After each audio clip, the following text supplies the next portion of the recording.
এখন আপাতত এই দুইটা মাথাই তুমি খাও।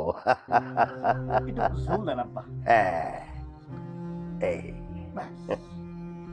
খাও বাবারা খাও। কথা কি জানো, যেই জামাইয়ের অবস্থা একটু ভালো তারে সাইরা খাওয়াইতে খুব ভালো লাগে, আর যার অবস্থানটা একটু কম খারাপ তারে খাওয়াইয়া মজা নাই। খাও খাও। আব্বা আপনি না আরে দাও, 2 দিন পরে তো বিয়ে হয়ে যাব। আর আব্বা হুম তাহলে গরু, হুম 2 নম্বরে হইলো মুরগি, হুম তারপরে 3 নম্বরে মাছ, তারপরে দই, হুম। আর হয়েছে তো মনে হয় মোটামুটি। কিছু বাদ পড়লো কি? আব্বা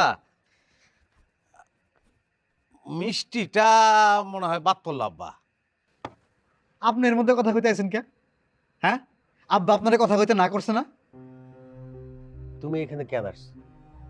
হুম? যাও ঘরে যাও।